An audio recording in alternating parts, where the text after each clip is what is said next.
Pemerintah menilai adanya unjuk rasa seperti itu adalah bagian dari demokrasi. Meski begitu, Indonesia juga adalah negara demokrasi atau negara hukum. Untuk itu, pemerintah menghimbau agar di dalam menyampaikan aspirasi hendaknya dilakukan dengan tertib, tidak anarkis, dan tidak melanggar hukum.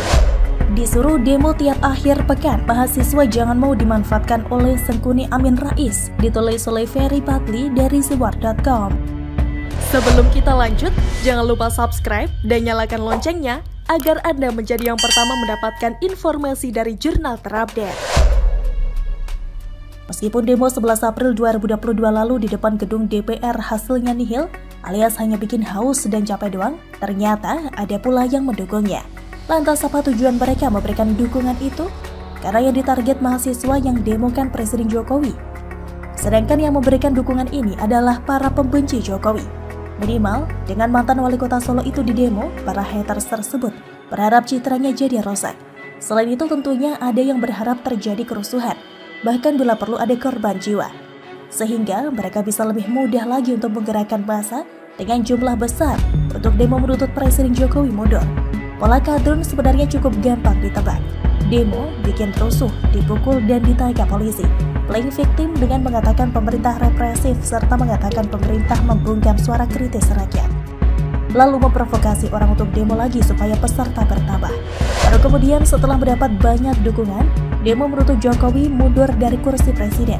Lihat saja waktu demo 11 April beberapa waktu yang lalu.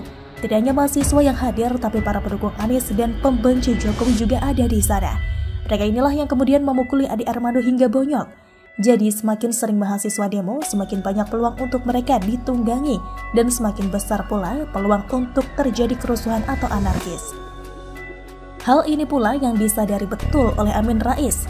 Seperti tanpa bersalah Bapak kandung Hanum Rais dan Hanafi Rais itu meminta mahasiswa untuk menggelar demo setiap minggu.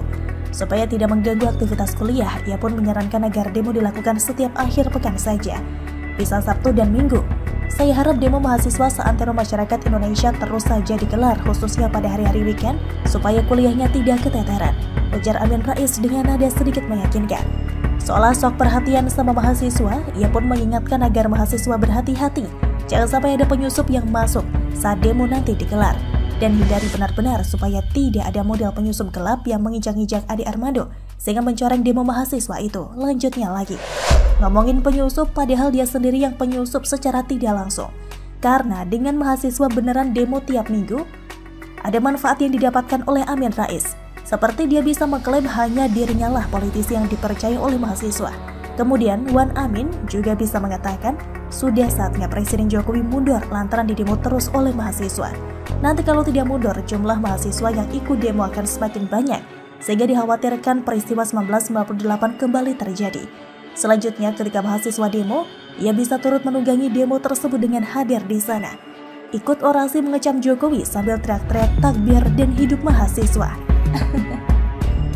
Menurut hemat polisi, Amin Rais suruh mahasiswa demo setiap minggu tersebut tidak lain tidak bukan untuk memanfaatkan mereka saja. Bukan karena permasalahan bangsa ini sudah genting. Terlihat kok dari apa yang terjadi saat ini. Tuntutan mahasiswa demo 11 April 2022 lalu sudah dipenuhi oleh Presiden.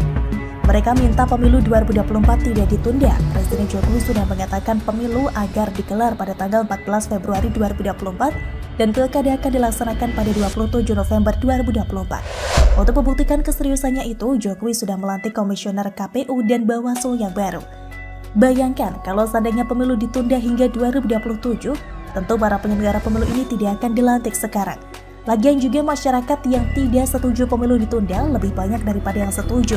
Begitupun dengan parpol koalisi pengusung pemerintah. Banyak yang ingin pemilu 2024 tetap digelar, karena konstitusi mengamanatkan begitu. Presiden Jokowi pasti akan mempertimbangkan itu semua. Ia juga bukan tipe orang yang gila kekuasaan seperti Soeharto, atau orang yang menghalalkan segala cara demi dapat terpilih jadi presiden seperti Prabowo. Jokowi tetaplah Jokowi yang setia dan taat pada konstitusi. Artinya apa? Kalau mahasiswa masih ngotot menggelar demo menolak penundaan pemilu, palingan nanti dibully oleh netizen. Dikatakan oleh warganet, kebanyakan main domino. kurang baca berita sehingga gak up to date. Demo bawa isu basi, mending belajar serius daripada demo mengikuti keinginan Amin Rais. Karena dengan menguasai ilmu pengetahuan yang baik, kuliah lebih cepat selesai. Orang tua dan pacar pun jadi bangga. Selain itu juga dengan menjadi orang pintar, bisa menjadi modal untuk membangun negeri ini. Bagaimana menurut Anda? Anda juga mahasiswa juga menuntut janji kampanye dari Presiden Jokowi. Janji yang mana yang Anda merasa belum dipenuhi? Mesti ingat nggak apa? Karena Anda menuntut, Anda harus tahu dong apa yang Anda... Terkait tentang itu, bagaimana hari ini tentang kesejahteraan.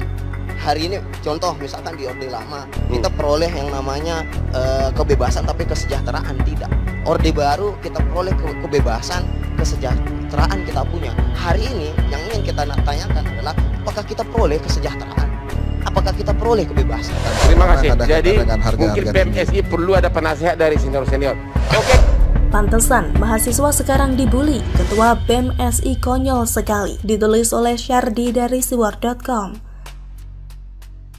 Sebelum kita lanjut, jangan lupa subscribe dan nyalakan loncengnya agar Anda menjadi yang pertama mendapatkan informasi dari jurnal terupdate. Mahasiswa atau tepatnya para mahasiswa mungkin sangat bangga dengan sosok Ketua BEM-SI bernama Kaharudin. Ini terlihat dengan video argumentasi Kaharudin dalam acara Hot Room di salah satu stasiun televisi. Dalam video yang tersebar terlihat Kaharudin tengah berargumentasi dan berbicara dengan salah satu pengacara kondang Hotman Paris dalam acara yang bertemakan demo untuk apa? Tanpa basa-basi dalam video tersebut Kaharudin bilang bahwa pada era Orde Baru, masyarakat Indonesia memperoleh kebebasan dan kesejahteraan. Terkait dengan itu bagaimana hari ini tentang kesejahteraan? Contoh misalnya di Orde Lama, kita peroleh yang namanya kebebasan dan kesejahteraan? Tidak. Orde Baru kita peroleh yang namanya kebebasan, kesejahteraan kita punya. Hari ini yang ingin kita tanyakan adalah apakah kita pernah sejahtera? Apakah kita peroleh kesejahteraan? Apakah kita peroleh kebebasan? Kata Kaharudin. Saya sebenarnya menganut prinsip don't judge a book by its cover. Tapi saya punya asumsi awal terhadap orang ini. Dari penampilannya, tidak ada potongan kayak Ketua BEM-SI yang sesungguhnya. Mungkin saya yang terlalu sinis. Tapi setelah menonton cara dia ngomong, ternyata saya tidak salah. Beneran konyol dan bikin malu seluruh mahasiswa di Indonesia. Di Orde Baru kita punya kesejahteraan? Ini anak pasti sedang halu. Kalau sejahtera, tidak mungkin mahasiswa demo sampai Soeharto lengser. Ini logika yang sangat mudah dipatahkan. Kalau rakyat sejahtera, tidak mungkin terjadi aksi demo besar-besaran pada tahun 1998. Zaman Orde Baru kita punya kebebasan, ini orang mungkin belum lahir pada era Orde Baru.